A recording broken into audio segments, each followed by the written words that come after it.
tutorial kita siang ini.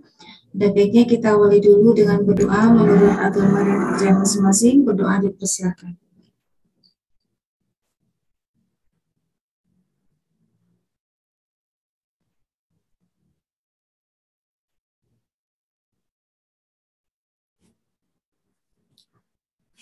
Baik, selesai.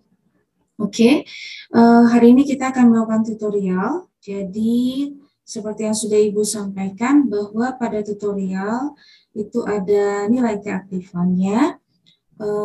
Jadi, sebagai nilai modul Anda, supaya nilai modul Anda maksimum, jadi Ibu akan minta masing-masing perwakilan satu orang dari kelompok nanti untuk menjawab soal-soal yang Ibu tunjuk ya, sebelum kita bahas secara bersama-sama. Oke. Lalu kita ada berapa? Ada 7 kelompok. Nah, mungkin nanti ada beberapa kelompok yang nanti kebagian 2 kali. Begitu juga dengan minggu depan, dan berikutnya ya. Oke, kalau seandainya Anda bisa, salah satu perwakilan dari kelompok Anda bisa menjawab soal ini dengan benar, maka nilai PR modul Anda, misalkan sekarang modul 1 itu akan jadi 100 gitu ya. Jadi tolong dimanfaatkan dengan baik supaya Anda bisa mendapatkan poin maksimum untuk nilai PR. Baik, kita mulai saja. Untuk lebih singkatnya, mungkin kita langsung ke soal isian aja ya, supaya hemat waktu, atau kita lihat dulu yang soal untuk pertanyaan ya. Oke, Ibu share screen.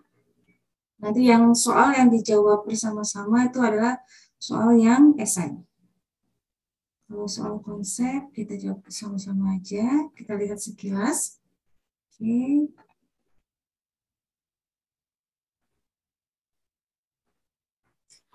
Gaya dan medan listrik. Soal yang pertama, sebuah benda yang bermuatan listrik netral memperoleh muatan listrik. Ya, nah maka jadi ada sebuah benda yang netral lalu ada muatan listrik di sana.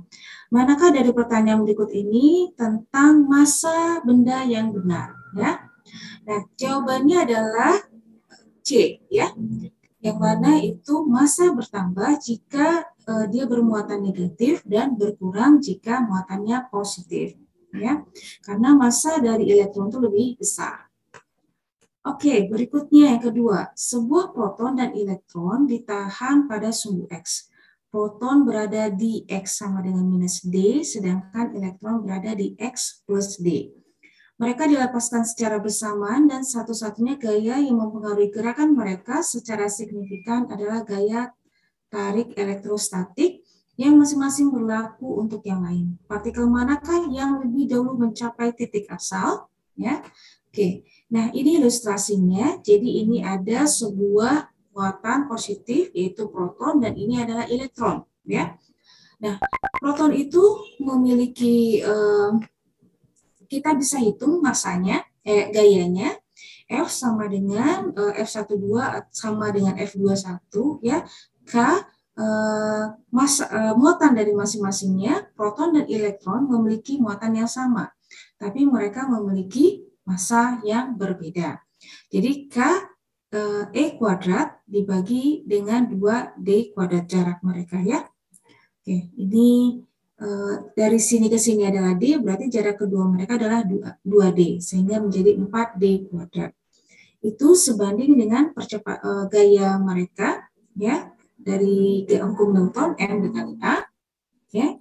Nah, dengan mengingat massa proton itu lebih kecil daripada massa elektron, seperti yang di soal sebelumnya, jadi kita bisa peroleh kesimpulan bahwa karena massa proton lebih besar daripada massa elektron, maka percepatan dari proton itu lebih kecil dari percepatan elektron, ya, sehingga elektron lebih cepat sampai ke titik asal.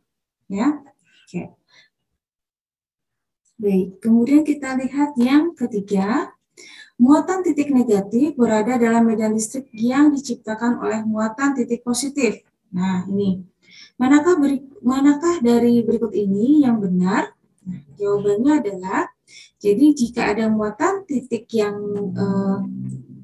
gambarnya seperti ini. Nah, ini ada muatan positif, lalu ini ada muatan negatif, ada gaya yang bekerja menuju ke muatan positif, dan ini ada sebuah medan listriknya yang arahnya ke kanan.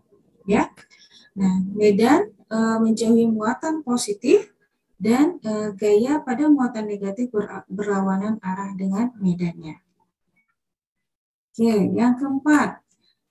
Di sini gambar di samping menunjukkan garis medan listrik akibat muatan titik. Apa yang terjadi? Ini gambarnya agak ibu stretch ya, jadi kurang blur. Ini kan di soalnya yang satu ini lebih dekat ke bagian muatan yang positifnya. Apa yang dapat Anda katakan tentang medan pada poin 1 dibandingkan dengan medan di titik 2? Ya. Nah, jawabannya ini ada medan A, medan di titik 2 lebih besar karena titik 2 ada di garis medan tidak. Semuanya juga ada garis medan, ini harusnya cuma gambar representasinya seperti ini. Nah, yang benar adalah medan di titik 1 itu lebih besar. Kenapa? Karena dia lebih dekat dengan sumber dari muatannya. Ya, jadi yang D. Oke, yang kelima, agar aman, saat badai petir yang terbaik adalah apakah kita di tengah padang rumput yang berumput, di dalam mobil logam, di sebuah pohon tinggi di hutan, di sebelah pohon tinggi, atau di dalam bangunan kayu, atau pada menara observasi logam. Kemudian manakah tempat terburuk dari pertanyaan itu? Nah, kalau yang aman, kalau di tengah padang rumput udah pasti ya, jadi jangan main bola di saat hujan. Itu sudah tahu kenapa? Karena dia akan menyambar bagian yang tinggi. Kemudian di dalam mobil logam. Ya, nanti kita bisa kalau seandainya mobil itu dikena petir, ya kita juga bisa kena sengatan listriknya. Di sebelah pohon tinggi di hutan, berarti kalau pohonnya kena petir ya kita bisa ketimpa olehnya ya. Lalu di dalam bangunan kayu, nah ini aman seperti kita berada di rumah. Kemudian pada menara observasi logam, ya iya kita sama ke konsepnya seperti kita dalam mobil logam. Manakah tempat terburuk pada pertanyaan 1? Tempat terburuknya adalah di tengah padang rumput yang berumput.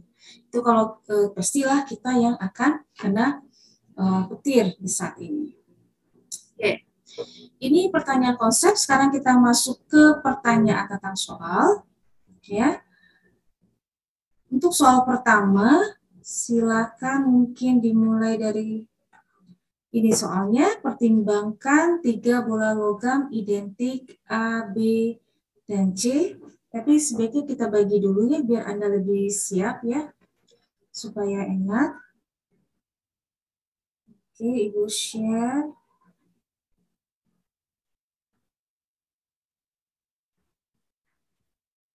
Sehingga Anda bisa menjawabnya lebih benar. Oke, kelompok 1 nanti ini nomor kelompok 1 ya udah sekarang kelompok 1 nomor 1 yang mewakilinya adalah Givari. Kemudian kelompok 2 yang mewakili adalah Malvin.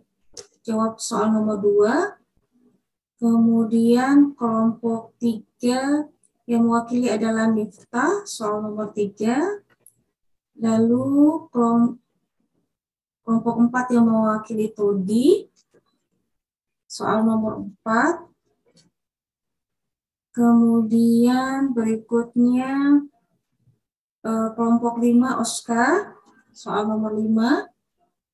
Lalu kemudian kelompok 6 Sigit, soal nomor 6. Lalu Ciko soal nomor 7 ya.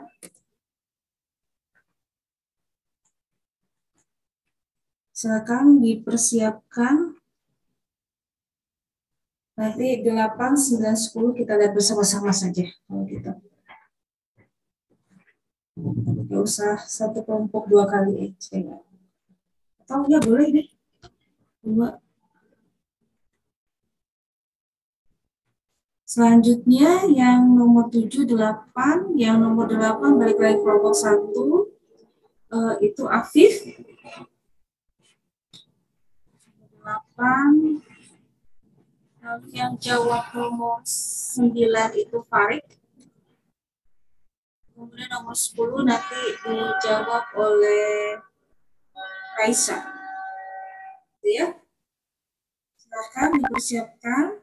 Nanti langsung aja jelaskan, nanti kita bahas bersama-sama.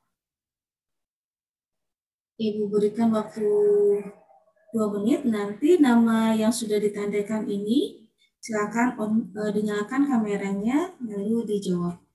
Lalu kita lihat jawabannya bersama-sama.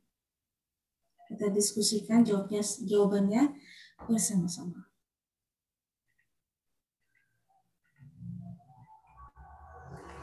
Seperti kayak di kuliah ya.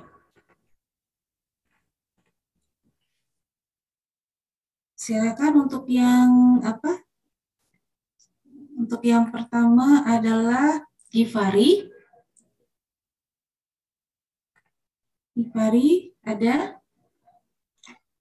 Iya, Bu. Oke. Siap ya, nomor 1. Coba dijelaskan. Silakan nyalakan dulu kameranya. Ya, bentar ya, Bu. Ya.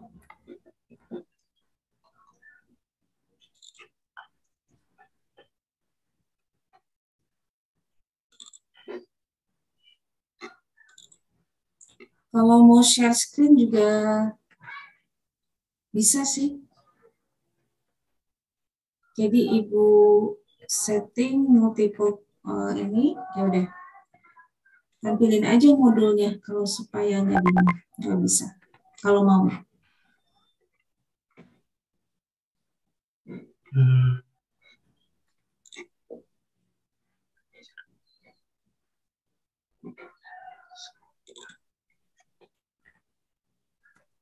Dibaca soalnya dulu atau langsung di apa, Bu, jawabannya aja, Bu? Baca aja soalnya dulu. Kameranya dinyalakan, Givari? Oke. Silakan, Givari. Mau share screen kah? Tidak. Nggak usah, Bu. Oh, oke. Silakan. Baiklah, untuk soal nomor 1, tinjau 3 bola logam identik A, B, dan C. Bola A membawa muatan 5 kolom, bola B membawa muatan min kolom, dan bola C tidak membawa muatan. Bola A dan B disentuhkan dan kemudian dipisahkan.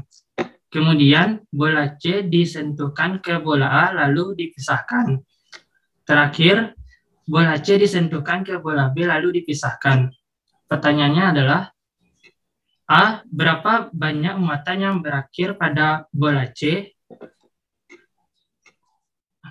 Berapa total muatan pada ketiga bola? B, sebelum ketiga bola saling menyentuh, dan C, setelah ketiga bola saling menyentuh. Baiklah, untuk menjawab soal ini, yang soal pertanyaan bagian A, kita perlu share screen aja lah, Bu. Iya.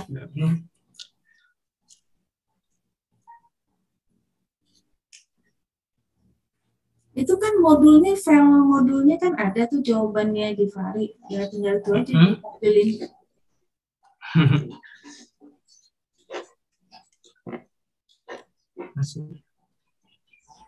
Oh ya. Kan ngerjain kan tugasnya ya? Ada, Bu. Oke.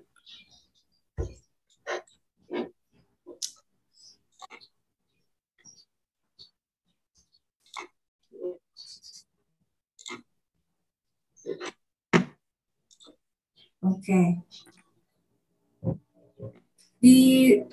Dibesarin, di zoom in.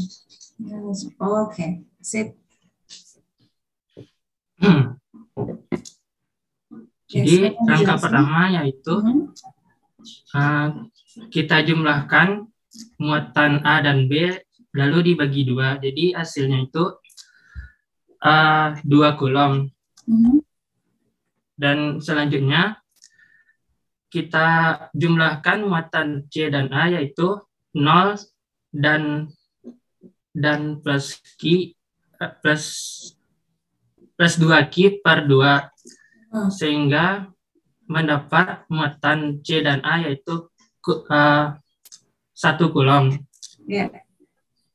Selanjutnya kita jumlahkan muatan C dan B yaitu 1 kulom ditambah 2 kulom per 2.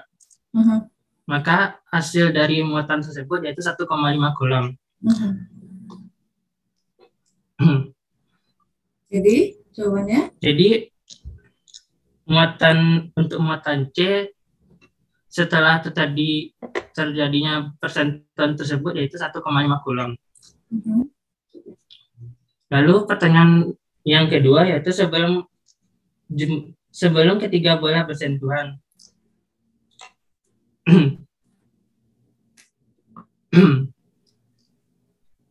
Kita jumlahkan ketiga muatan sebelum terjadinya bersentuhan, yaitu plus 5 kulom ditambah min kulom ditambah 0 kulom. Jadinya yaitu plus 4 kulom.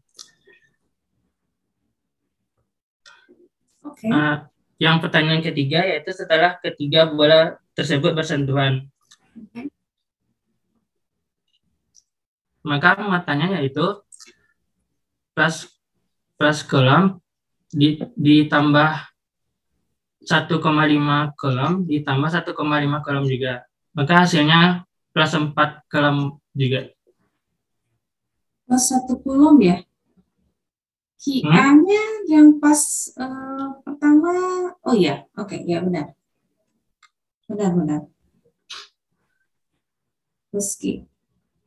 Oke. Sip. Terima kasih Givari. Iya. Kita lihat bersama-sama.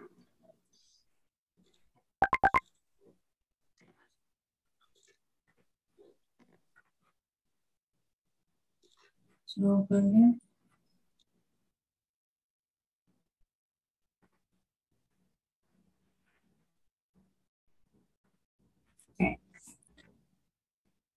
Nah, ini jadi seperti yang sudah disampaikan oleh teman Anda ya, jadi sudah benar. Jadi pertama ada bola logam identik A, B, dan C, jadi mereka bola logam, jadi dia konduktor.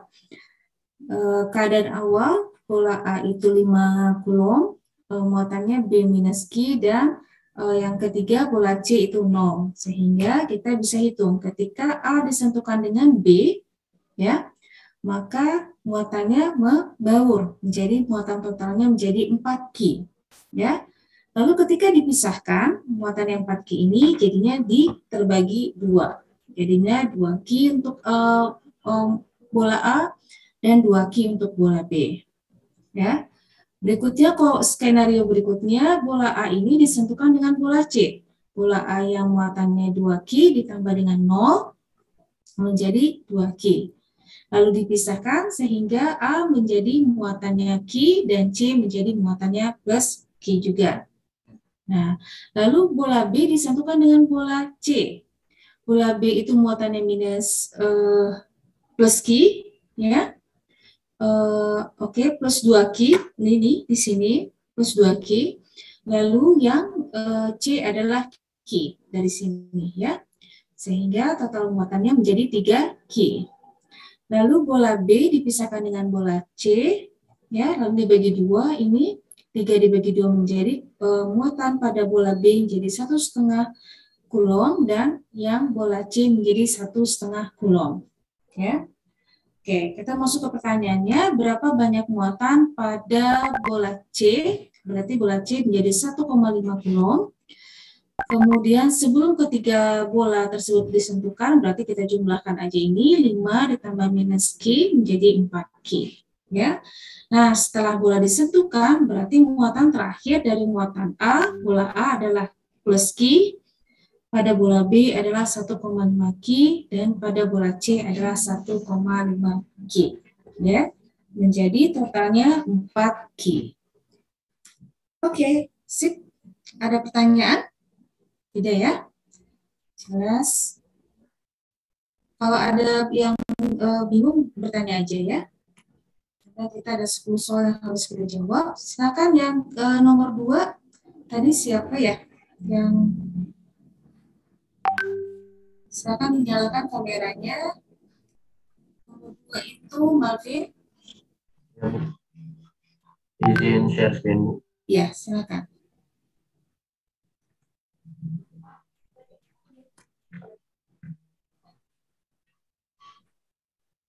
Dibaca, Bu, Pak.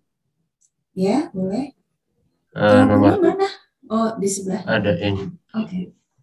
Nomor 2. Sebuah partikel bermuatan 12 mikrokolom dan bermassa 3,8 kali 10 pangkat min 5 kg dilepaskan dari keadaan diam di daerah di mana terdapat konstanta medan listrik 480 Newton per kolom.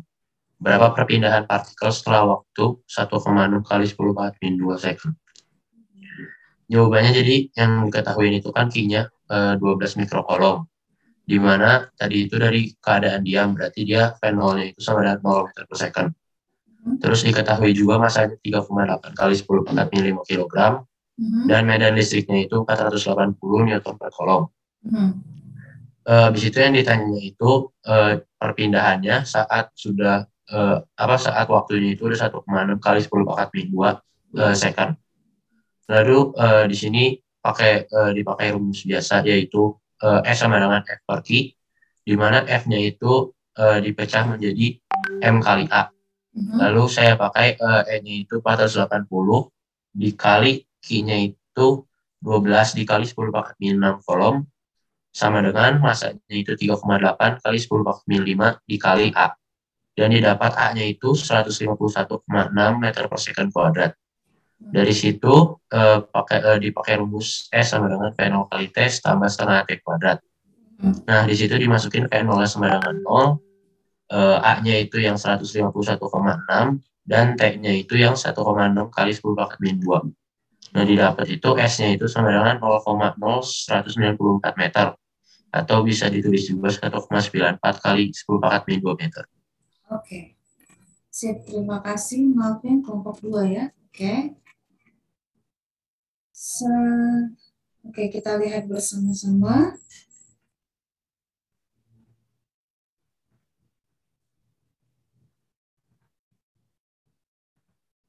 Jawabannya. Oke, jadi untuk menjawab soal ini, percepatan partikelnya itu kita bisa menggunakan hukum Newton, ya, yang mana sigma F sama dengan M dikali A. Karena ini elektrostatik geraknya hanya satu arah di sini, maka kita hanya menentukan gaya elektrostatik pada sumbu X saja. Dan ingat di sini sebuah partikel ini adalah jenisnya proton karena muatannya positif di sini ya. Oke, lalu untuk menentukan posisinya, perpindahannya, maka kita gunakan rumus GLBB yang mana X sama dengan V0T ditambah setengah AT kuadrat. Nah, V0-nya karena partikel awalnya dalam keadaan diam, maka dia V0-nya adalah 0. Kemudian untuk A-nya kita bisa gunakan percepatan, kita gunakan dari hukum Newton, yang mana A sama dengan FF dibagi dengan massa, gaya dibagi dengan massa, dan kemudian dari hukum Coulomb, F itu bisa kita ganti menjadi Q0 dikali medan listrik, ya, muatan dikali dengan medan listrik. Sehingga persamaan ini bisa kita tuliskan menjadi X sama dengan V0T ditambah setengah Fx dibagi M T kuadrat, ya. Dan Fx-nya kita ganti dengan Q0 dikali X menjadi seperti ini. Lalu kita masukkan nilai-nilainya, V0-nya 0, jadi suku yang ini jadi 0, sehingga setengah kali Q-nya adalah 12 mikrocoulomb, ya. Lalu kemudian E-nya adalah 480 Newton per Coulomb, masanya kita gunakan 3,8, ya. 3,8 kali 10 pangkat minus 5, dan waktunya adalah 1,6 kali 10 pangkat minus 2 second. Diperoleh 1,9 kali 10 pangkat minus 2. Ya. Oke, sudah. Silakan yang soal nomor 3. Dua bola konduktor kecil memiliki muatan total 90 mikrocoulomb. Silakan kelompok 3. Ya, kelompok 3 Silakan, Miftah. Bacain soalnya dulu ya, Bu. Ya, boleh. Dua bola konduktor kecil memiliki muatan total 90 mikrokolom. Ketika ditempatkan terpisah 28 cm, gaya masing-masing diberikan pada yang lain adalah 12 Newton dan bersifat tolak-menolak. Apakah jenis muatan masing-masing? B. Bagaimana jika gayanya tarik-menarik? Yang A, karena tolak-menolak, maka keduanya bermuatan positif. Yang B, jika tarik-menarik, maka kedua muatan berbeda jenis muatannya. Bisa yang satunya positif dan yang satunya lagi negatif. Oh, ini maksud soalnya itu tentukan berapa nilai dari itu muatannya. Oh, yang B ya, Bu? Kedua-duanya. Oh. Belum sudah, Bu. Belum. Coba yang lain dari kelompok 3 siapa yang bisa menggantikan?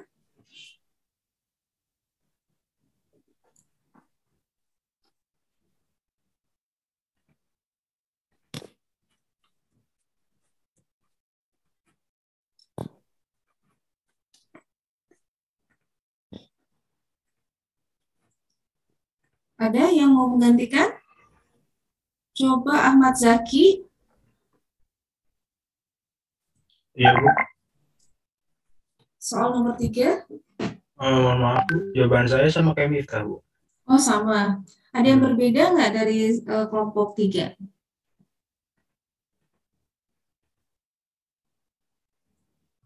Oh, Ibu, saya menghitung. Halo, siapa? Gina. Gina. Oke. Silakan Gina. Tapi saya nggak bisa share screen, Bu. Kalau disebut aja nggak apa-apa. Nggak apa-apa. Jadi bisa nyalakan videonya nggak? oh, sebentar.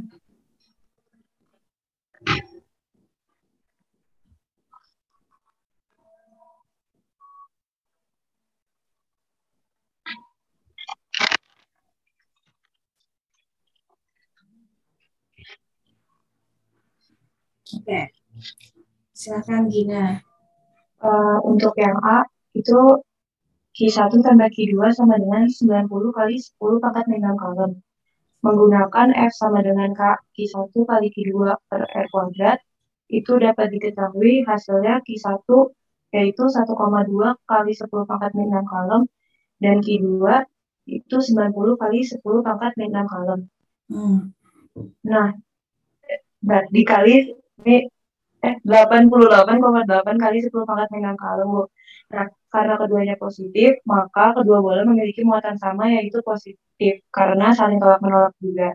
Lalu yang B, kedua bola memiliki muatan berbeda. Karena tarik-menarik, satunya harus negatif dan satunya harus positif. Dengan Q1 tambah minus Q2 sama dengan 90 kali 10 pangkat min 6.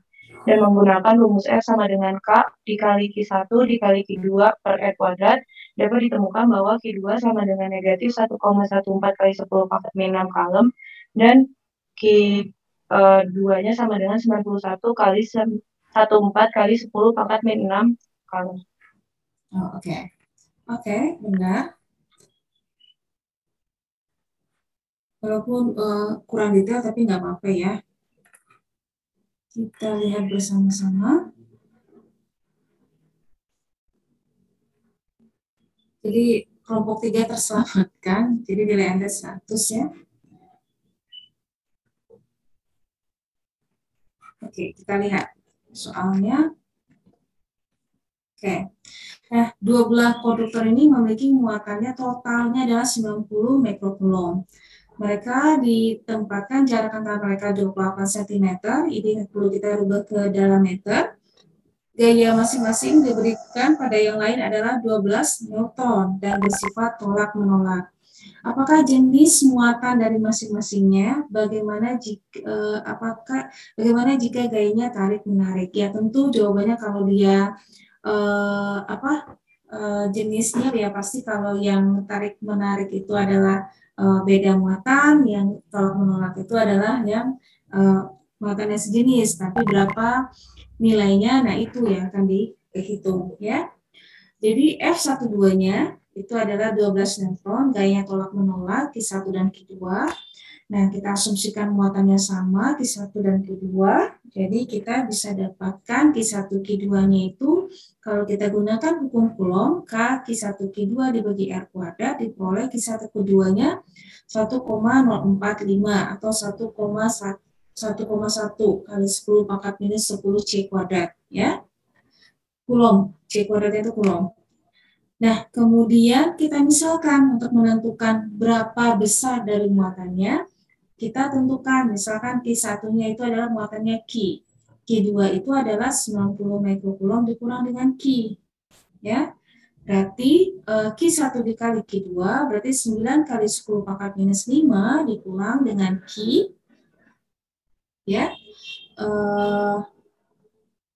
Ya, kita kalikan mereka, ya.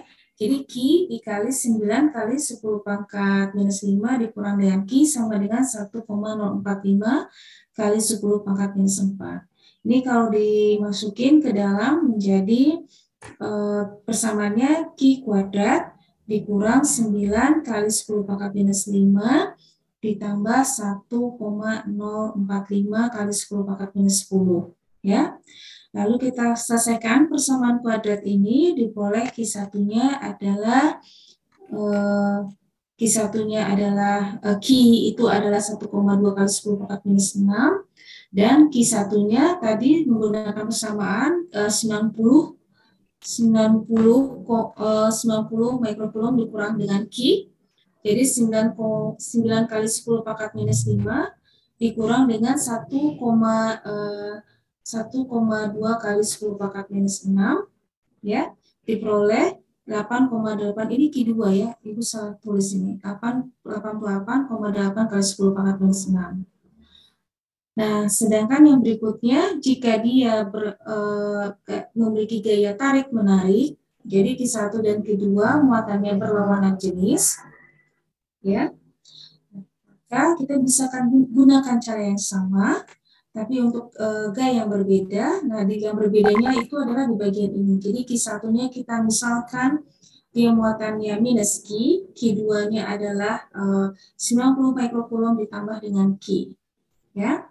Lalu kita bisa hitung ya menggunakan persamaan seperti tadi, kita kalikan dan kita peroleh Q1-nya adalah minus 1,1 kali 10 pangkat minus 6 dan untuk Q2-nya adalah 91,1 kali 10 pangkat minus 6 karena 90 ditambah 1, seperti itu ya.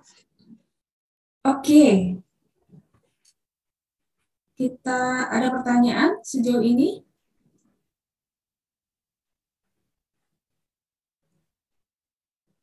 Kalau tidak ada, kita lanjutkan ke soal nomor 4. Silahkan kelompok 4. Baik, Ibu.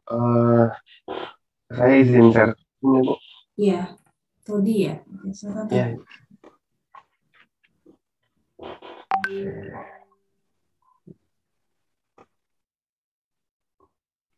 Ya, untuk soalnya sendiri, nomor 4, sebuah bola kecil dengan massa 0,012 kg membawa muatan sebesar negatif 18 mikrokulom.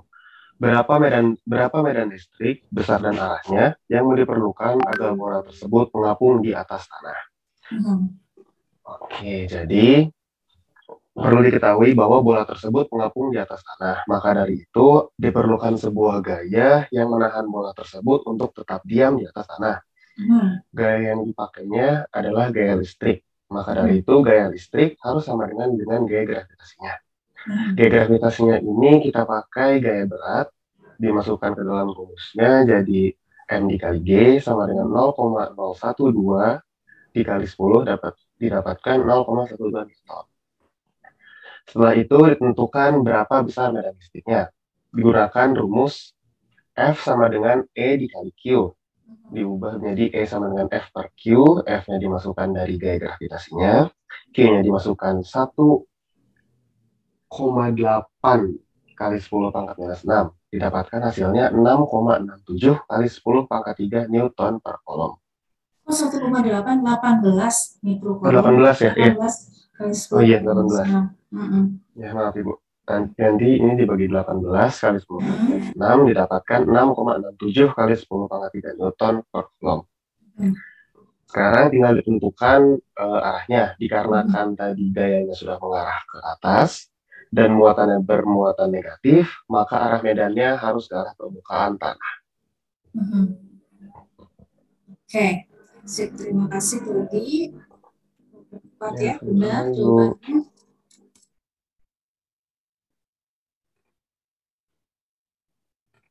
Ibu share screen.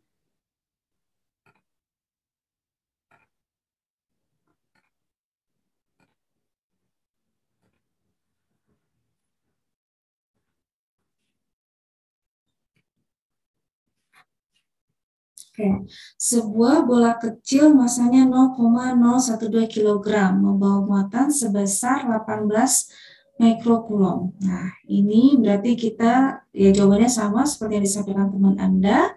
Jadi ada dua gaya bekerja di sini yaitu gaya gravitasi dan gaya Coulomb, ya. Nah, yang mana gaya gravitasi itu harusnya ke bawah, ya, dan gaya listrik agar bola mengapung, maka gaya totalnya itu adalah harusnya sama dengan 0. Keduanya harus sama besar dan berlawanan arah. Nah, sekarang FQE harus mengarah ke atas, kita ambil sebagai arah positif, dan karena muatan Q negatif, maka medan listriknya mengarah ke bawah, ya. Dan besar keduanya itu adalah sebesar yang disampaikan oleh teman Anda, N-nya adalah 0,012, G-nya kita pakai 9,8, ya, atau bisa juga pakai 10 tadi, lalu Q-nya 18 kali 10 pangkat minus 6 diperoleh 6,5 kali 10 pangkat 3 Newton Coulomb, ya. Oke, baik. Kita lanjutkan ke soal nomor 5, silakan kelompok 5. Izin share screen, Bu. Ya.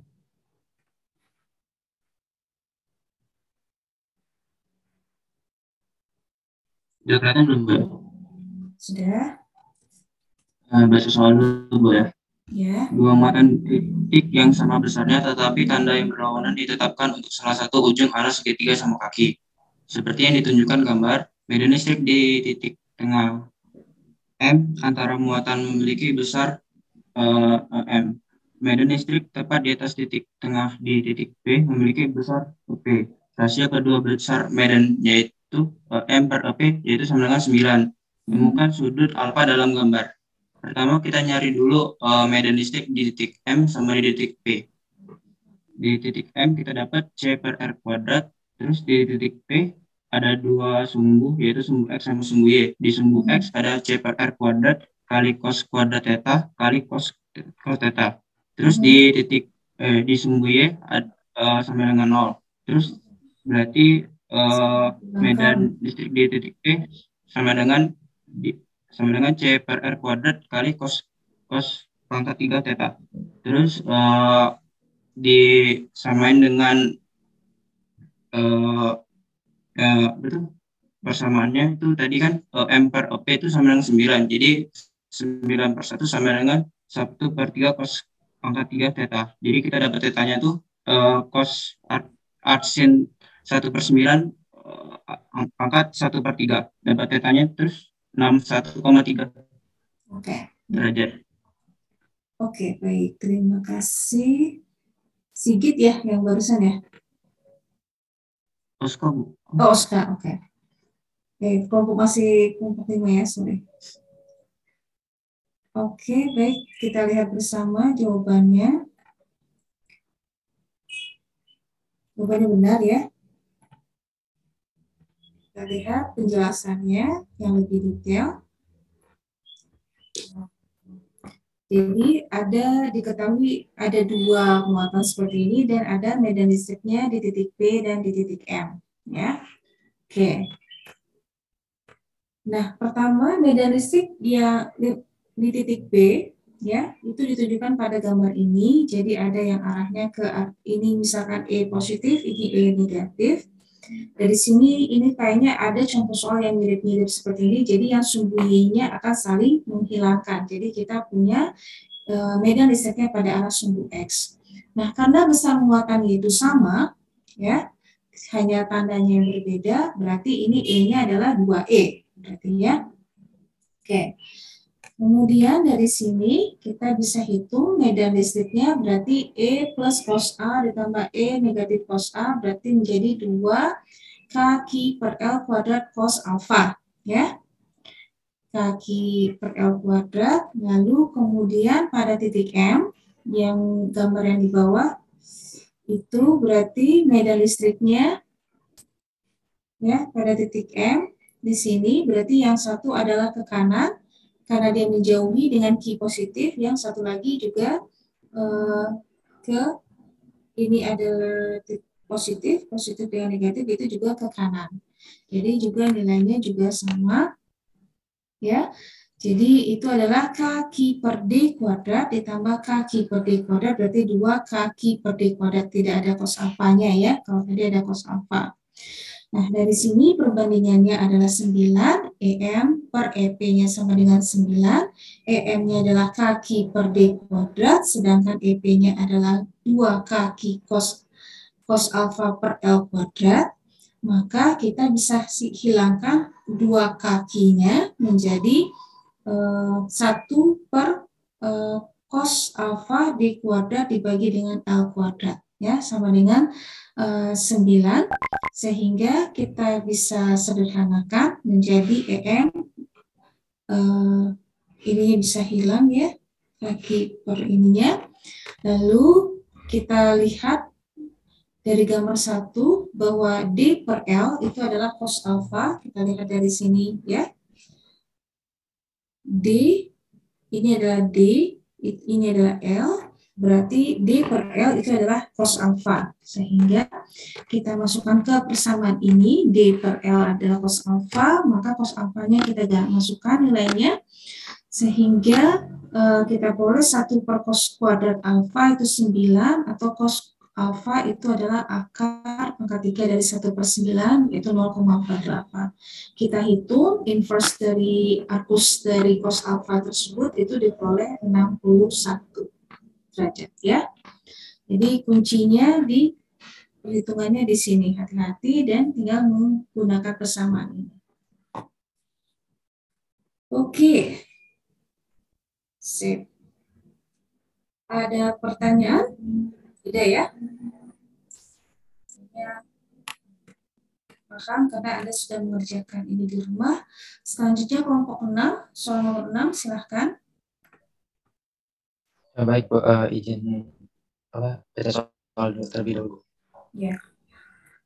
Pada 3 sudut persegi panjang dengan panjang 2D, tinggi D, muatan berikut terletak plus Q1 sudut kiri atas, Q2 kanan bawah pojok, dan min Q sudut kiri bawah. Medan listrik total di pojok kanan atas adalah 0, tentukan besar Q1 dan Q2. Nyatakan jawaban dalam Q. Oke, saya insert dulu.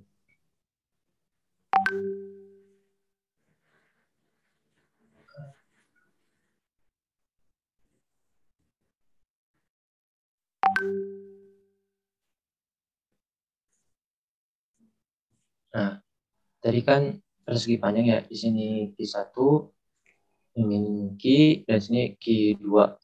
Yang bertanya adalah Q1 dan Q2. Karena itu kita gambarkan terlebih dahulu, lalu gambarkan pula gaya-gayanya. Di sini Q2 berarti arahnya ke atas, E2, Q1 ke kanan, lalu ini ada min Q berarti arahnya mendekati ya Q1. Terus karena tadi di soal itu dijelaskan bahwa medan listrik pada pojok kanan atas adalah 0, maka sumbu EX sama sumbu E-nya itu semua 0. Maka diperoleh EX-nya itu E1 min EQ cos theta sama 0, dan E-nya itu E2 min EQ sin theta sama 0. Nah, untuk mencari jarak antara min Q pada jarak min Q ke pojok kanan atas ini, kita bisa menggunakan Pythagoras, yang mana nantinya itu hasilnya itu akar 5D kuadrat.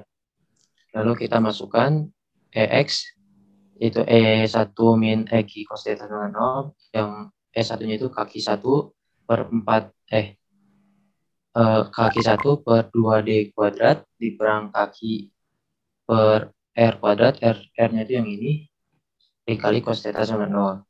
Lalu kita ganti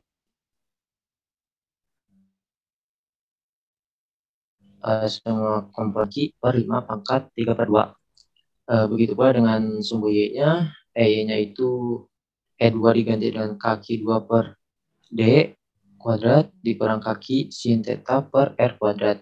Maka setelah dihitung, maka hasilnya kaki 2-nya itu Q per 5 pangkat 3 per 2. Begitu, Ibu. Ini berapa itu? Angka. Q pada angka, Ibu. Coba pakai kalkulator. Q1-nya akar-akarnya dihilangin. Sama nggak? Q1-nya itu jadi start 8.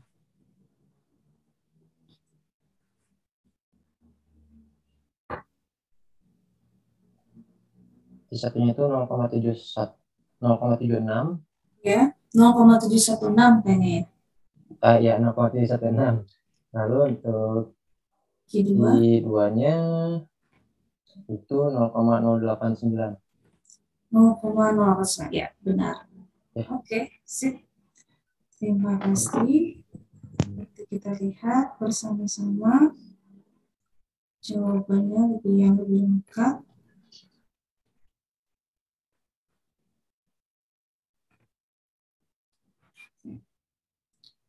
Oke ya, jadi ini adalah gambarnya. Ini ada muatan Q1, ini muatan Q2. Keduanya itu bermuatan positif, lalu ada sebuah muatan yang diketahui dia minus Q, ya. Nah, kemudian ditanya berapa medan listrik, medan listrik di pojok sebelah sini itu adalah 0. Nah, berapa muatan dari Q1 dan Q2 ini, ya. Nah, di sini caranya itu pertama kita perlu menentukan jarak dari muatan minus Q, ya, ke titik ini. Nah, itu adalah akar, berarti ini jaraknya 2D, ini adalah D, berarti akar dari 5D kuadrat, berarti D akar 5, ya, untuk jarak ini. Oke, D akar 5, lalu besaran masing-masing medan listrik di sudut kosong itu untuk EQ, karena ini negatif, ini kan ingat ini ada space charge, ini muatannya positif, berarti arahnya adalah menuju ke minus Q. Lalu ini positif, karena ini positif dan positif, maka dia menjauh ini E2, ini positif, test charge-nya positif, maka S1-nya adalah ke kanan. Ya, oke. Sekarang kita tentukan EQ-nya dulu, berarti kaki per R kuadratnya adalah D akar 5 dikuadratkan. Berarti menjadi kaki per 5D kuadrat. Ya. Selanjutnya untuk S1 berarti itu adalah jaraknya adalah D, berarti S1 itu jaraknya berarti 2D, ya, ini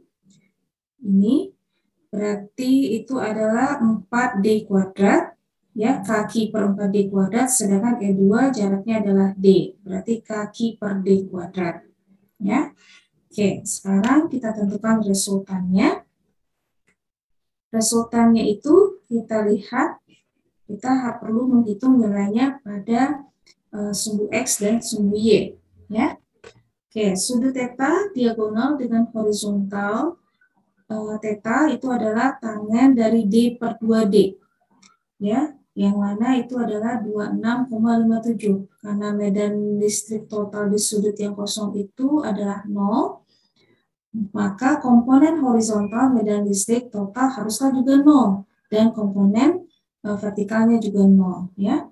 Jadi E1 dikurang EQ cos 26,57 itu adalah kaki per 4D kuadrat dikurang kaki cos 26,57 derajat per 5D kuadrat sama dengan 0. Ya. Kemudian komponen vertikalnya juga sama dengan 0, berarti E2 dikurang EQ sin 26,57 derajat. Ya. Atau bisa kita tulis K Q2 per D kuadrat dikurang K Q sin 26,57 derajat per 5D sama dengan 0. Nah, dari kedua persamaan ini kita selesaikan, ya. Maka kita peroleh Q1-nya menjadi 4/5 Q cos 26,57 diperoleh 0,716 Q dan Q2-nya adalah 0,089 Q. Ya. Gitu. Jadi kuncinya di sini. Di persamaan ini. Tapi Anda perlu menentukan dulu nilai tetanya berapa. Ya. Tetanya D per setengah tangan, arkus tangan dari tangan setengah itu adalah 26,57. Oke, ada pertanyaan kah? Tidak ya? Jadi tolong difahami soal-soal kuis ini, biasanya juga ada mungkin satu soal itu diambil dari kuis, dari apa sih ini teh? Dari modul ya. Jadi nanti akan ada 4 modul sebelum UTS, mungkin ada satu soal yang soal UTS itu yang mirip-mirip dengan soal modul. Jadi probability-nya itu, tapi ya ada baik, tidak ada salah kan? Anda memahami semuanya. Oke, soal yang ke-7, silakan kelompok 7. Saya, Bu. Ya.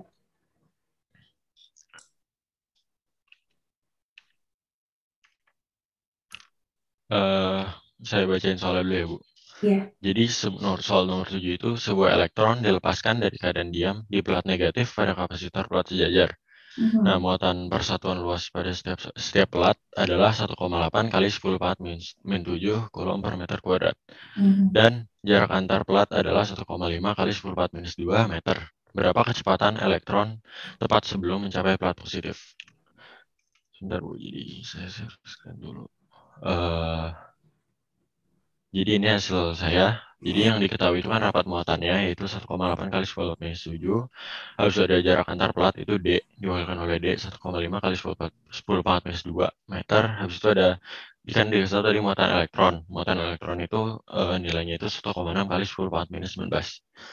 Nah, di sini ini dapat dari hukum Gauss-nya sendiri. Jadi ntar perhitungannya rapat muatan per permitivitas itu nilainya itu 8,854 kali 10 pangkat minus 12. Jadi dimasukin dihitung nanti ditemukan medan listriknya itu 2,033 kali 10 pangkat 4 Newton per Coulomb.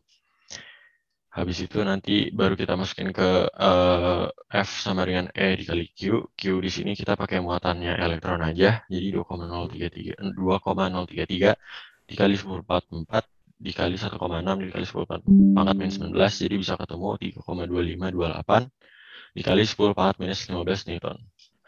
Habis itu kita pakai F sama dengan M kali A. Kita masukin aja untuk menemukan percepatannya. Karena kita kan mau cari kecepatan tadi. Itu bisa ditemukan 3,57 dikali 10 pangkat 16 meter per second kuadrat. Nah, setelah itu kita bisa masukin ke rumus 3 rumus sakti yang biasa kita pakai waktu gerak itu ada V kuadrat sama dengan V0 kuadrat tambah 2A kali D di sini. D di sini kita pakai jarak antar plat. Nah, V0-nya kan tadi 0, kecepatan awalan 0, ditambah 2 dikali 3,57 kali 10 pangkat 16 ini didapatkan dari tadi kita nyari A, itu habis itu dikali jarak antar plat itu 1,5 dikali 10 pangkat minus 2. Jadi nanti melakukan perhitungan, ketemunya 1,035 dikali 10 pangkat 7 meter per second. Begitu, Bu. Sip, terima kasih. Kalau Ibu agak beda jalannya sedikit, tapi pada prinsipnya sama. Konsepnya benar. Kita lihat bersama-sama ya. Tadi itu kelompok 7 ya, sudah masuk namanya. Oke, kita lihat sama-sama.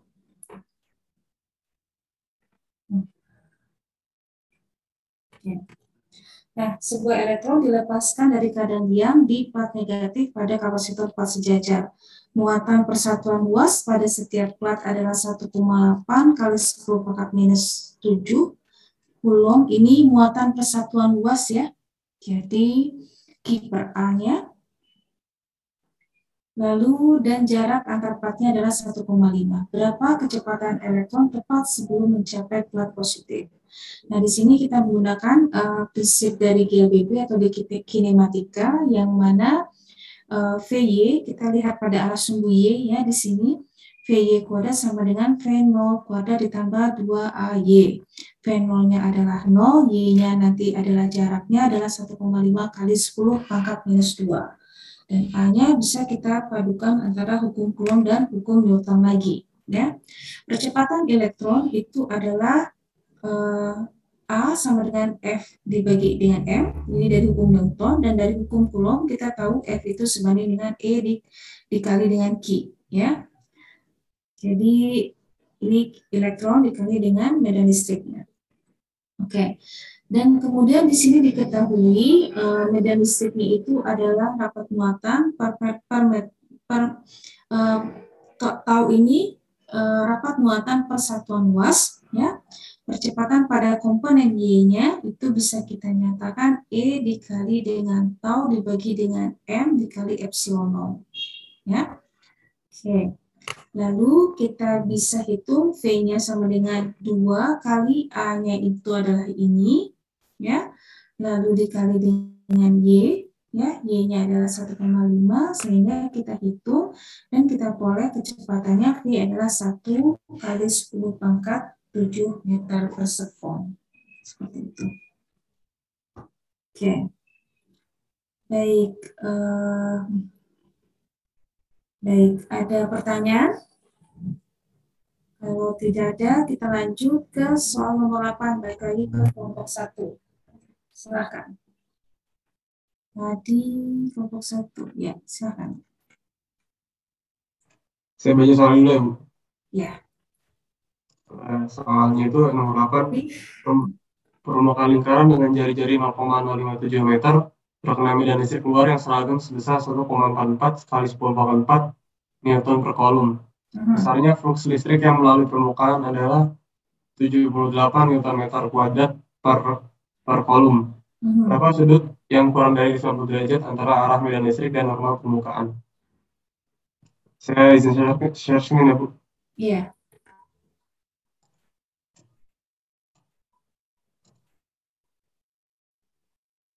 Jadi cara nomor 8 itu pertama kita terus dulu yang diketahui ya. Yang pertama itu ada jari-jarinya itu 0,057 meter. Yang kedua ada E-nya 1,44 kali 10⁴ Newton per Coulomb. Yang berikutnya ada fluxnya 78 Newton meter kuadrat per Coulomb. Jadi di sini kita akan menggunakan rumus dari flux listrik, yaitu integral E dikali dA. Jadi nanti E ini bisa berubah bentuk menjadi E dikali cos theta dikali dA. Lalu nanti dikeluarkan dari integralnya, jadi sisa integral dA. Integral dA sendiri itu ntar jadi A aja. Jadi rumusnya flux listrik sama dengan E dikali A dikali cos theta. Nanti akan dipindah ruas, jadi cos theta sama dengan flux per E kali A. Nanti tinggal masukin angka-angkanya. Semua besaran ini akan tercoret semua, jadi sisanya cos theta sama dengan 0,5308. Nanti bisa dicari menggunakan cos pangkat 1 0,5308 sama dengan theta. Hasilnya theta sama dengan 57,95 derajat. Atau sama dengan 58 derajat ya. Kan pembulatan. Oke. Baik, terima kasih Afif. Benar jawabannya. Kita lihat bersama.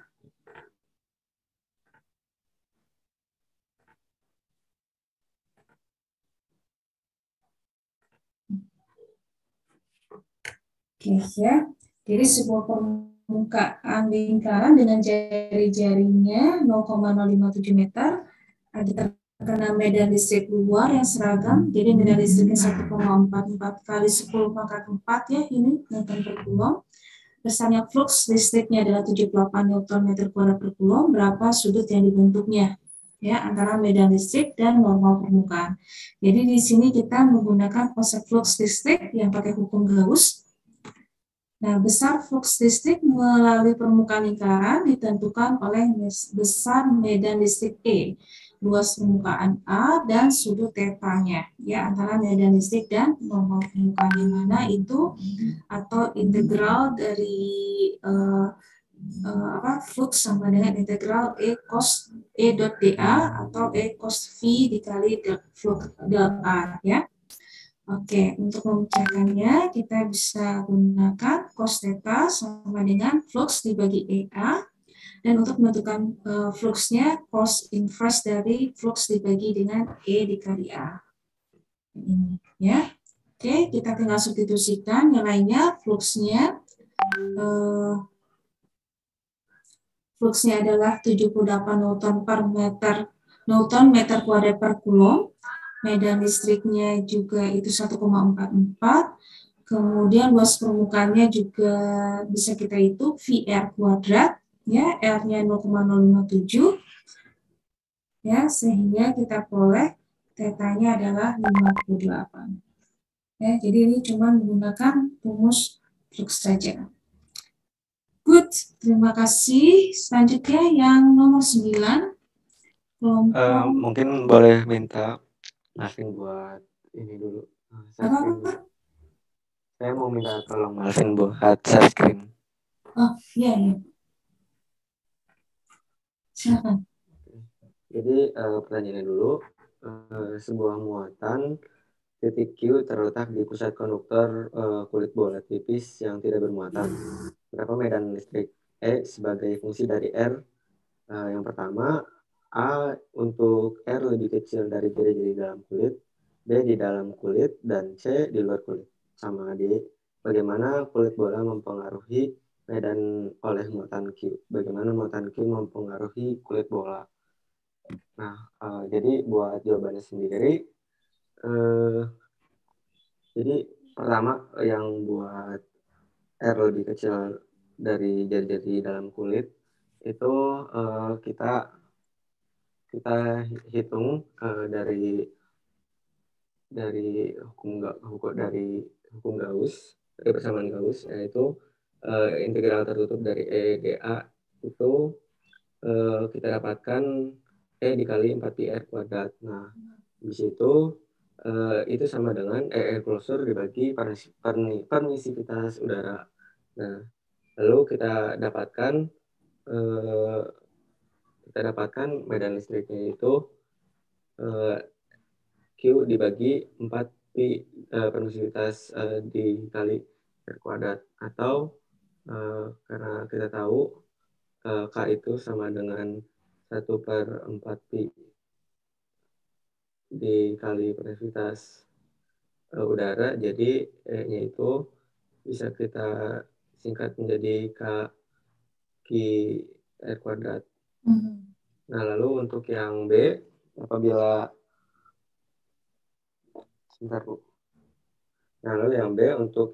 apabila di dalam kulit, nah karena tidak ada muatan yang dilingkupinya, jadi medan listriknya itu 0.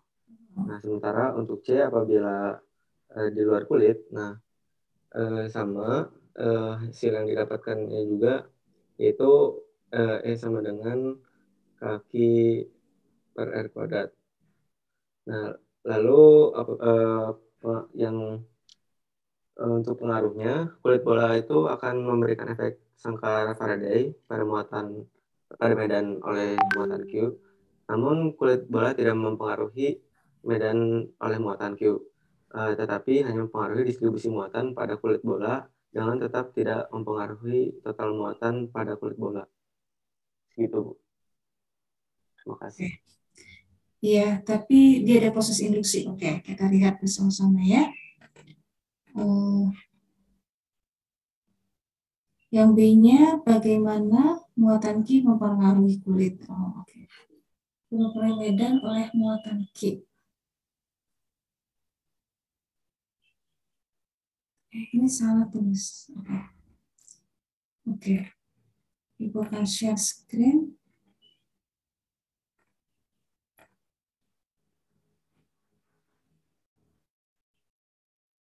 Oke, kalau dulu kita udah hitung pernah ngitung ini ya, tapi untuk insulator waktu pas kuliah ya. Tapi ini untuk suatu ada muatan, lalu kemudian ini ada suatu konduktor, sebuah muatan Q terletak di pusat konduktor, kemudian ada kulit bola tipis yang konduktor yang tidak bermuatan. Sebuah muatan Q terletak di pusat konduktor kulit bola tipis yang tidak bermuatan. Berapa medan listrik E sebagai fungsi dari jari-jari? Ya, oke. Pertama, tentukan untuk R lebih kecil dari jari-jari kulit dalam. Ya, jadi kalau kita bikin permukaan gauss di sekitar sini, berarti Q equals-nya hanyalah Q plus. Ya, oke, berarti berdasarkan hukum Gauss kita tinggal hitung integral EdA sama dengan QS dibagi epsilon 0 Q enclose-nya ya. E 4VR kuadrat, Q-nya berarti Q enclose-nya hanya plus Q yang muatan ini, sehingga K per R kuadrat. Nah, yang B, bagaimana di dalam kulit ini, cicit ini, kita tahu bahwa kalau di dalam konduktor muatannya adalah Q enclose-nya adalah 0, tidak ada muatan yang dimiliki, yang diliputi. Jadi E-nya berarti 0. Kemudian bagaimana kalau seandainya di luar yang C, di luar kulit ya? Di luar kulit ini berarti Q ini adalah netral, yang ini yang kulit yang abu-abu ini berarti di luarnya itu muatannya hanya adalah plus Q lagi. Berarti hampir sama dengan yang A, paling jari-jarinya yang berbeda ya, berarti K per R kuadrat. Ya, oke. Nah sekarang bagaimana kulit mempengaruhi medan oleh muatan Q? Bagaimana muatan Q mempengaruhi kulit? Ya, nah di sini kulit bola konduktor menyebabkan medan oleh muatan Q di dalam kulit bola sama dengan 0. Ya, kulit bola menyebabkan medan oleh muatan Q di dalam kulit bola. Makanya E-nya 0 ya, sedangkan pengaruh muatan Q terhadap kulit menyebabkan terjadinya polarisasi atau dia menginduksi ya. Bagian kulit dalam sebesar Q-nya itu adalah minus Q pada permukaan dalam kulit, dan pada permukaan luarnya menjadi supaya dia netral berarti dia adalah plus Q. Jadi dalamnya ini ada muatan plus Q, lalu kulit bagian dalamnya menjadi minus Q, dan kulit bagian luarnya adalah plus Q. Ya, ini contoh soal juga ada yang bagian terakhir dari medan listrik yang hukum Gauss. Ya, jadi kita juga ada waktu itu yang mirip-mirip. Cuma ini adalah konduktor, satu konduktor netral, satu sebuah muatan. Oke. Ini ada yang bertanya. Oh, oke. Kita lanjutkan yang nomor 10. Silakan kelompok 3. Saya izin share screen ya, Bu. Ya, silakan.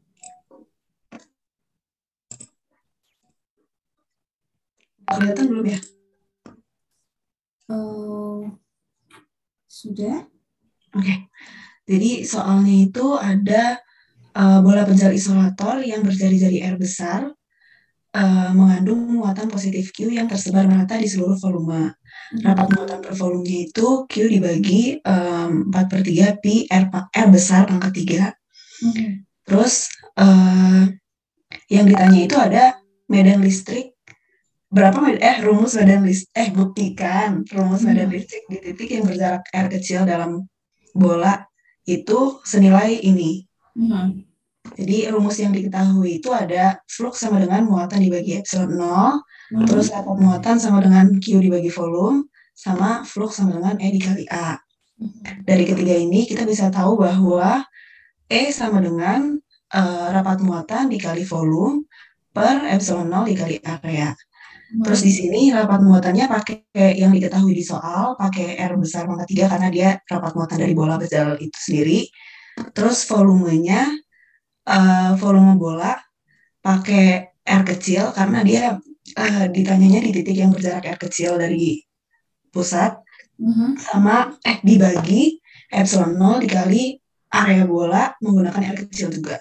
Jadi dari situ dapat deh rumus yang ini gitu. Oke, good. Terima kasih, benar ya.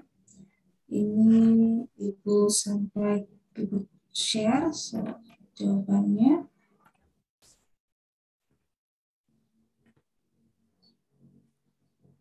Oke. Jadi kenapa ya setiap jawab soal itu refleks membaca soalnya dulu. Sebuah bola pejal isolator berjari-jari L, R mengandung muatan positif Q yang tersebar merata di seluruh volume. Ya, rapat muatan per volume adalah Q per 4 V R pangkat 3. Kita gunakan hukum Gauss untuk menunjukkan medan listrik di titik berjarak R di dalam bola tersebut adalah Q R per 4 V epsilon 0 R pangkat 3. Nah, di sini muatan positif tersebar merata di seluruh bola padat membentuk simetri bola. Akibatnya medan listrik diarahkan secara radial ke luar untuk setiap elemen luas yang tegak lurus terhadap muatan. Nah, sudut V antara normal ke permukaan dan bidang adalah 0 karena kita asumsikan mereka sejajar. Medan listrik memiliki besar yang sama di semua permukaan Gauss. Oleh karenanya, kita bisa gunakan persamaan dari hukum Gauss, E cos jumlah sigma dari E cos theta sama dengan del A, ya. Kemudian cos theta-nya itu 0 adalah 1, ya. Jadi E dikali jumlah dari luas permukaannya.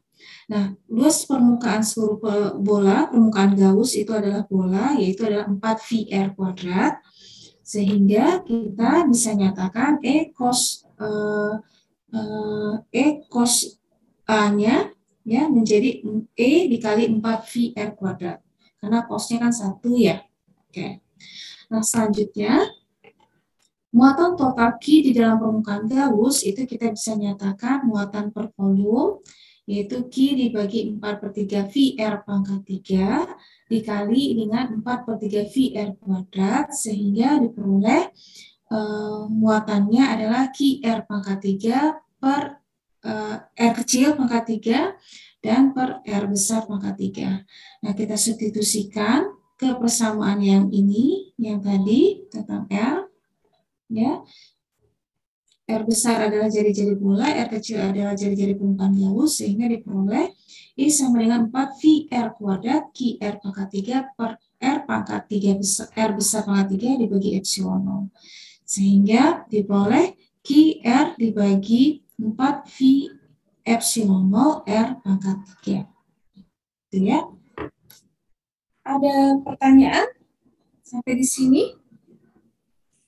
Paham ya semuanya? Kelihatan semuanya pada bisa mengerjakan? Oke, kalau tidak ada yang bertanya, kita lanjutkan materi ya sedikit. Kebetulan besok Ibu ada vaksin. Jadi kalau bisa kita selesaikan aja materinya sedikit hari ini supaya besok kita tidak perlu kuliah ya. Oke. Sebentar Ibu buka slide-nya. Untuk materi tutorialnya sudah paham ya semuanya ya, modulnya sudah bisa menjawab. Sekarang kita lanjutkan tentang dielektrik. Kita sudah belajar hari Senin tentang kapasitor.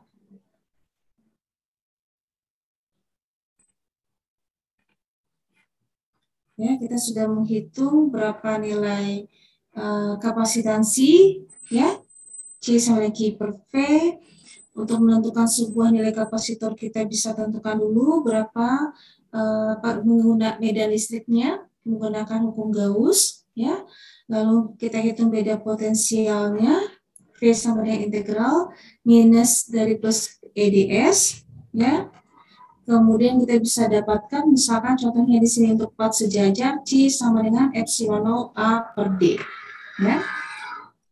Oh, sorry, belum di share screen. Lalu kita juga sudah bahas tentang kapasitor susunan paralel. Karakteristik dari kapasitor susunan paralel ini adalah muatan total Q yang tersimpan dalam kapasitor merupakan jumlah muatan total yang tersimpan. Ya. Oke, mudah jadi diperoleh bahwa Q-nya C-nya itu adalah penjumlahan dari masing-masing dari kapasitansi dari masing-masing kapasitor.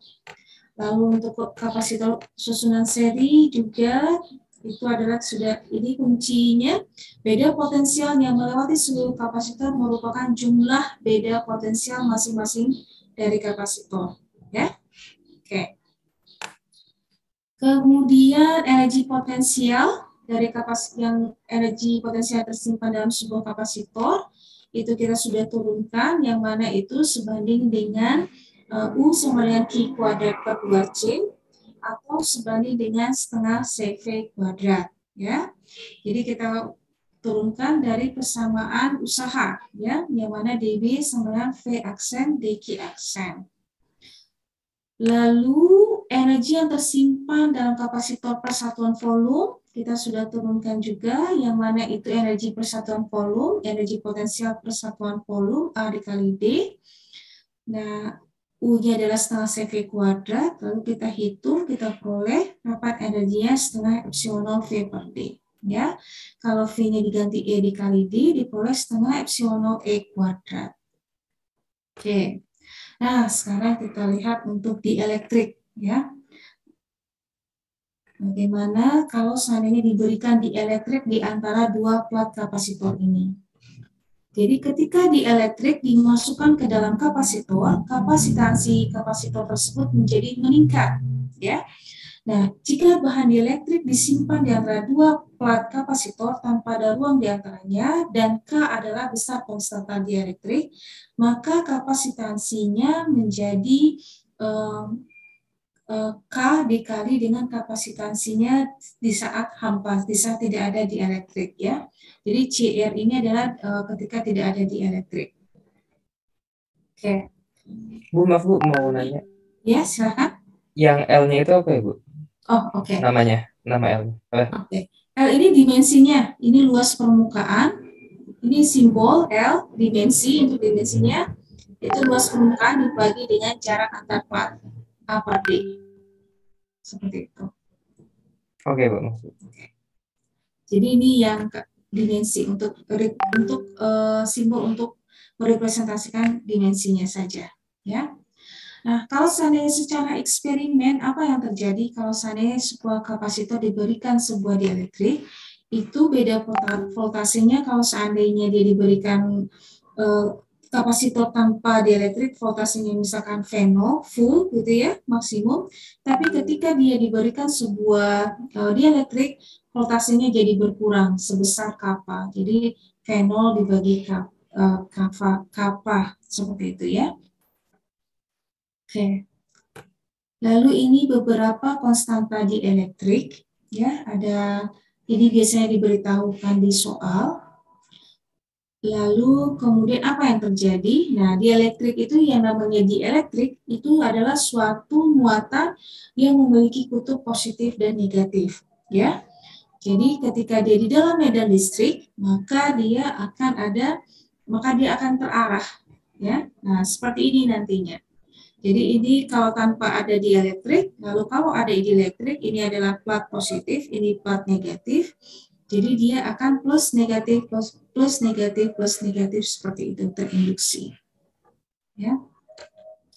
Nah, bagaimana kita menentukan nilai medan listriknya? Ya, itu adalah pertama kita buat sebuah permukaan Gauss, ya. Ini yang tanpa dielektrik dulu ya, yang mana epsilon naught integral E dot dA, yang mana epsilon naught EA sama dengan Q, sehingga E-nya adalah Q per epsilon naught A. Kita sudah tahu ya sebelumnya. Nah, sekarang kalau ada dielektrik, bagaimana? Nah, ketika ada dielektrik, sebentar ya, lagi azan, kita pause dulu 1 menit sampai azannya selesai ya.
Oke, kita lanjutkan ya. Nah, sekarang untuk kalau seandainya ada dielektrik, lalu di sini ada muatan minus Q aksen, seperti yang kita lihat tadi ya, dia jadi plus negatif, lalu ini plus jadi negatif ya. Yang aksen ini itu adalah muatan pada dielektriknya. Jadi hukum Gauss-nya berubah, Q impulsnya adalah Q dikurang Q aksen. Karena muatan yang dilingkupinya adalah Q plus Q dan minus Q aksen. Menjadi ini. Nah, selanjutnya kita tahu bahwa medan listrik itu sebanding E0 dibagi dengan kappa, konstanta dielektrik. E0-nya adalah Q per epsilon 0A, ya. Jadi kita bisa untuk medan listriknya menjadi Q dibagi kappa epsilon 0 dikali A, ya. Kemudian Q dikurang Q aksen sama dengan Q dibagi dengan kappa. Dan kita peroleh bahwa untuk persamaan medan listriknya hukum Gauss-nya untuk yang ada dielektrik menjadi epsilon 0 integral tertutup kappa E dot dA sama dengan Q. Ya. Oke, untuk lebih jelasnya kita lihat contoh soal seperti ini. Ya. Kita lihat langsung saja. Jadi ini ada sebuah kapasitor, susunan kapasitor untuk C1, C2, lalu ini ada C3. Nah, tentukan kapasitansi ekuivalen, ini Anda sudah tahu ya, jadi ini kita paralelkan, kita jumlahkan, lalu kita serikan dengan ini. Kemudian jika beda potensial V adalah ini, ya, antara kutub ini adalah 12,5, berapakah beda potensial pada C1? Nah, ini cukup menarik ya. Oke, kita lihat dulu kapasitor penggantinya. Kapasitor penggantinya itu C1, C2 yang kita paralelkan. Jadi adalah 17,3 mikrofarad. Maaf ya, agak berisik di sini, rumah ibu pinggir jalan. Oke. Kemudian kapasitor pengganti untuk C12 dan C3, mereka kita serikan jadi 1 per C12 ditambah 1 per C3, ya. Dan diperoleh diperoleh 1 per C123-nya 0,28. Sehingga C123-nya 1 per 0,28 menjadi 3,57. Ya. Oke, nah ini yang A mungkin mudah bagi Anda, yang B ini, nah ini perlu hati-hati. Pertama kita harus menentukan muatan totalnya dulu, ya, muatan totalnya. Jadi muatan total dari kapasitor itu adalah C123 dikali dengan V, ya. Nah, kita peroleh C dikali V, V-nya adalah 12,5 diperoleh 44,6 mikrocoulomb. Nah, dari sini berarti kita ketahui Q di sini dan di sini. Lalu kita tentukan berapa V-nya, ya, V12, ya, akibat dia terhubung seri. T12 itu adalah Q12 yang mana Q-nya itu sama, yaitu 44,6 dibagi dengan nilai C-nya, yaitu 2,58 volt. Nah, dari sini nanti kita bisa tentukan langsung Q1, muatan pada Q1 di kapasitor 1 atau di kapasitor 2 juga bisa, ya, tergantung soalnya. Jadi Q1 adalah C1 dikali V1, yaitu 12 mikrofarad dikali 2,58 diperoleh 31 mikrocoulomb. Gitu ya. Oke, kita lihat contoh soal berikutnya. Oh, ini masih mudah, kita lihat ini. Nah, ini nih, yang agak kompleks. Gambar di samping menunjukkan sebuah kapasitor dengan luas permukaan A. Dan jarak antara plat itu adalah D. Ya. Beda potensial V0 diberikan di antara plat, baterai kemudian dilepas dan lempeng dielektrik dengan ketebalan B dan konstanta dielektrik kappa ditempatkan di antara plat. Diketahui luas permukaannya adalah 115 cm², jarak antara plat kapasitor 1,24 cm, dan V0-nya adalah 85,5 volt. B-nya ketebalan dari dielektriknya 0,78 dan konstanta dielektriknya 2,61. Pertanyaannya, nah ini banyak. Berapakah kapasitansi channel sebelum meter dimasukkan? Ini relatif mudah.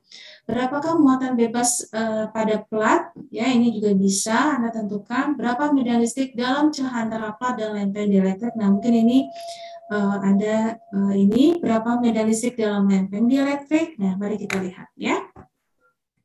Kapasitansi sebelum lempeng dimasukkan. Nah, ini berarti C sama dengan epsilon 0 dikali A per D. Ya. Jadi kita peroleh C0-nya, epsilon 0-nya kita diketahui, luas permukaannya dan jaraknya 1,24. Diperoleh C-nya 8,21 picofarad. Ya. Dan yang D, muatan bebas sebelum lempeng dimasukkan. Muatannya berarti kita bisa gunakan persamaan Q sama dengan C dikali V. Ya. C-nya 8,21 picofarad kali V-nya 85,5 volt. Diperoleh 702 picocoulomb. Nah, sekarang medan listrik dalam celah antara plat dan lempeng dielektrik. Nah, ini seperti yang tadi, kita gunakan hukum Gauss ketika ada dielektrik, epsilon 0 KE integral dA sama dengan Q. Lalu epsilon 0 apa A sama dengan Q karena sudutnya ini adalah 0, jadi kita bisa A-nya adalah A, integral dari dA adalah A. Jadi langsung kita hitung E0 sama dengan Q dibagi epsilon 0 kappa dikali A. Ya. Lalu kita substitusikan nilai Q-nya, muatannya 7 kok dari yang sini ya. Muatan dari kapasitornya 7,02, epsilon 0, kapanya adalah 1 karena dia dielektriknya adalah masih ruang hampa, udara itu adalah 1, dan luas permukaan diperoleh 8,9 kV per meter. Lalu yang D, nah kalau sudah ada dielektrik, nah di sini menjadi hukum Coulombnya epsilon integral kappa EDA sama dengan minus Q, ya, maka kita bisa menyatakan E1 sama dengan E1 di sini maksudnya setelah ada dielektrik ya, Q dibagi epsilon 0 kappa dikali A, ya, atau bisa sama seperti yang sudah dinyatakan tadi bahwa E1-nya sama dengan medan listrik dibagi dengan dielektriknya, diperoleh 2,64. Kemudian beda potensialnya kita bisa gunakan persamaan untuk beda potensial integral E ds dari kutub negatif ke kutub positif dan dengan syarat batasnya. Nah ini hati-hati. Untuk dari D ke B, ya dari sini dari D ke B itu adalah kita masih menggunakan medan listrik untuk ruang hampa. Lalu di sini nanti sepanjang B itu kita menggunakan medan listrik ketika ada dielektrik yang 2,6 ini, ya. Lalu kita hitung dan kita peroleh beda potensialnya. Lalu terakhir kapasitansinya kita gunakan C sama dengan Q per V, muatannya sama, voltasenya jadi berubah ya, 52,3 lebih kecil sehingga kapasitansinya meningkat. Menjadi 13,4 pikofarad.